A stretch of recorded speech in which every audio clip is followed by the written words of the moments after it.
Welcome to Ghani crime detail. அது July 31, 2019.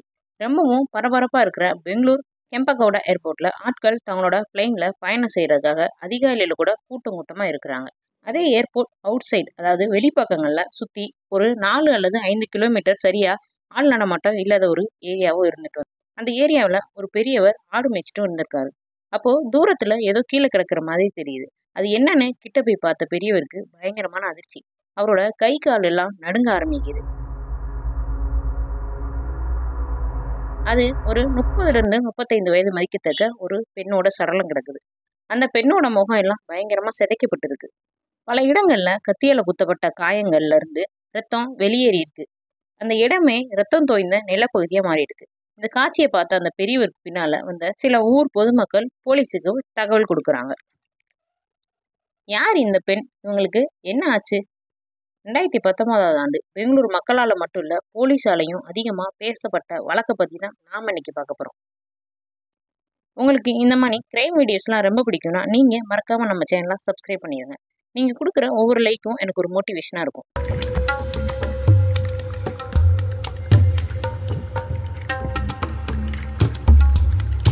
Police check பண்ணி பார்க்கும்போது அந்த பெண்ணோட சடலத்தில் முகம் பயங்கரமாக சிதைக்கப்பட்டு இருக்கிறதால அவங்களால இந்த பெண் யாருன்னு அடையாளம் கண்டுபிடிக்க முடியல.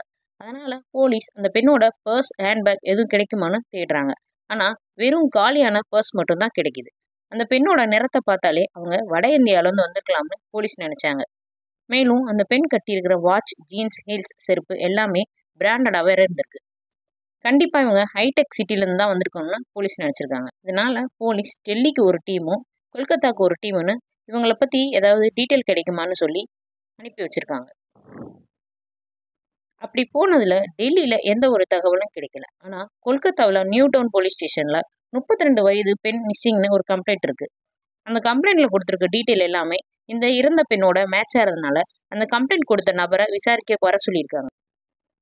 அப்போதான் தெரியுது, இறந்த பெண்ணோட பேர் பூஜா சிங் டேன்னு. மிஸ்ஸிங் கம்ப்ளைண்ட் பண்ணவர் தான் பூஜாவோட ஹஸ்பண்டான சவுதீப் டே. இவர்கிட்ட கேட்டப்போ பூஜா ஈவெண்ட்டுக்காக பெங்களூர் போயிருக்கான், இன்னும் வரல, ஃபோன் பண்ணாவும் எடுக்கல, அதனால தான் நான் கம்ப்ளைண்ட் கொடுத்தேன்னு சொல்லியிருக்காரு. ஆனால் இந்த கம்ப்ளைண்ட்டை சாதாரணமாக எடுத்துக்கிட்ட போலீஸ் எஃப்ஐஆர் கூட போடலன்னு சொல்லியிருக்காரு.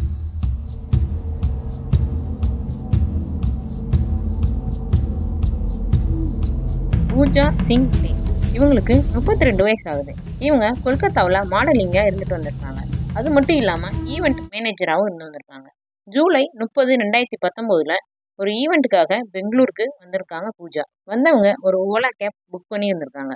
புக் பண்ணி அவங்க தங்கியிருக்கிற பரப்பன அக்ரஹாரம் பகுதியில் உள்ள ஒரு ஹோட்டலுக்கும் போயிருந்திருக்காங்க. அதுக்கப்புறம் திரும்பவும் விடிய காலம் செக் அவுட் பண்ணிட்டு புறப்பட்டு போயிருந்திருக்காங்க. இதை போலீஸ் சிசிடிவிலையும் கன்ஃபார்ம் பண்ணியிருக்கு. இதுக்கு அடுத்து தான் நாம இன்ட்ரோவில் சொன்ன மாதிரி பூஜா பிணமாக கண்டெடுக்கப்பட்டிருந்திருக்காங்க. பூஜாவோட இமெயில் ஐடி செக் பண்ணி பூஜா கடைசியாக ஓலா கேப் புக் பண்ணியிருக்கிறது தெரியுது.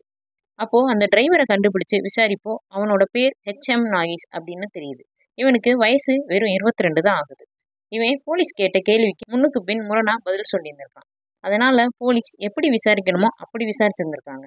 உடனே இவன் எல்லா உண்மையும் சொல்ல ஆரம்பிச்சிட்டான். அப்படி அவன் சொன்னது இதுதான்.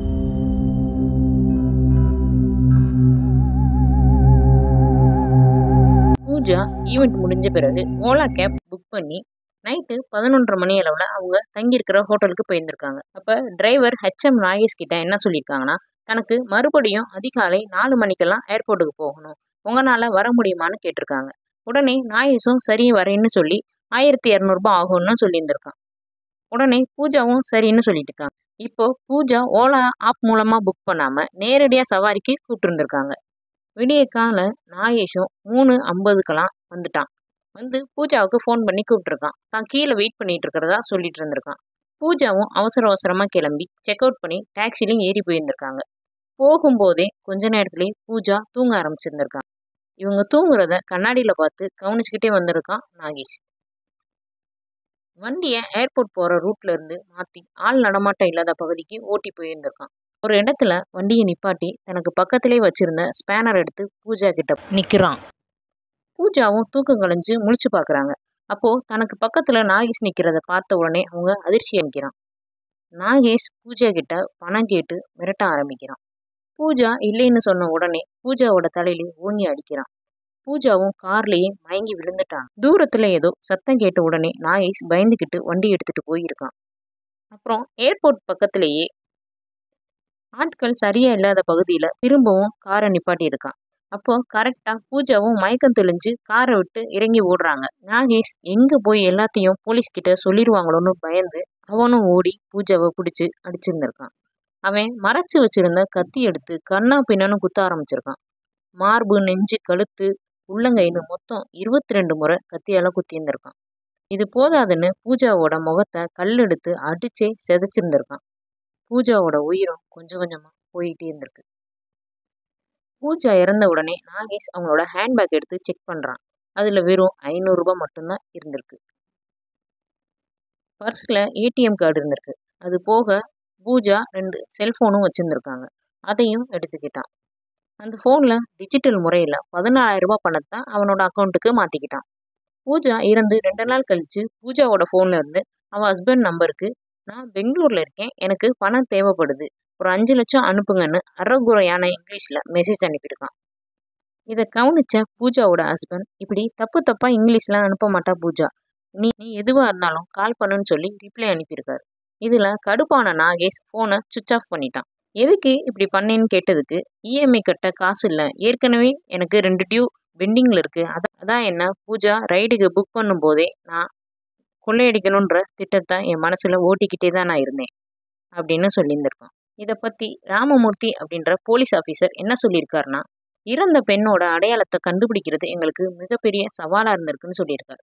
அந்த பெண் போட்டிருந்த டைட்டன் வாட்ச்ல உள்ள சீரியல் நம்பரை வச்சு ட்ரேஸ் பண்ணதுல பூஜா அதை ஆன்லைன்ல வாங்கியிருக்காங்கன்னு தெரிஞ்சது. அதை வச்சு ஃபோன் நம்பர் கிடைச்சு தான் கண்டுபிடிக்க முடிஞ்சிச்சு. இறந்தது பூஜா தான் நிரூபிக்க பூஜாவோட ஹஸ்பண்ட் நவதீப் கிட்ட பாடியை ஐடென்டி பண்ண சொன்னோம். அவரும் பூஜாவோட கழுத்துல பின்புறத்தில் உள்ள டாட்டூவை வச்சு இது பூஜாவோட பாடி தானே கன்ஃபார்ம் பண்ணிக்கிட்டார். போலீஸ் இந்த கேஸை வெறும் 13 நாள்ல முடிச்சதுக்காக திரு ராமமூர்த்தி அவர்களுக்கு பெஸ்ட் போலீஸ் ஆஃபீஸர் அவார்டு கொடுத்துருக்காங்க. தன்னோட சுயநலத்துக்காகவும் தன்னோட பேராசைக்காகவும் ஒரு அப்பாவி பொண்ணை இப்படி கொன்ன நாகேஷை பற்றியும், என்ன ஏதுன்னு தெரியாம பாவம் இறந்த அந்த பூஜாவை பற்றியும் நீங்கள் என்ன நினைக்கிறீங்கன்னு கமெண்ட்ல சொல்லுங்கள். மேலும் இது போன்ற வேற ஒரு வீடியோவில் நாம் சந்திக்கலாம். மறக்காமல் நீங்கள் நம்ம சேனலை சப்ஸ்கிரைப் பண்ணிடுங்க.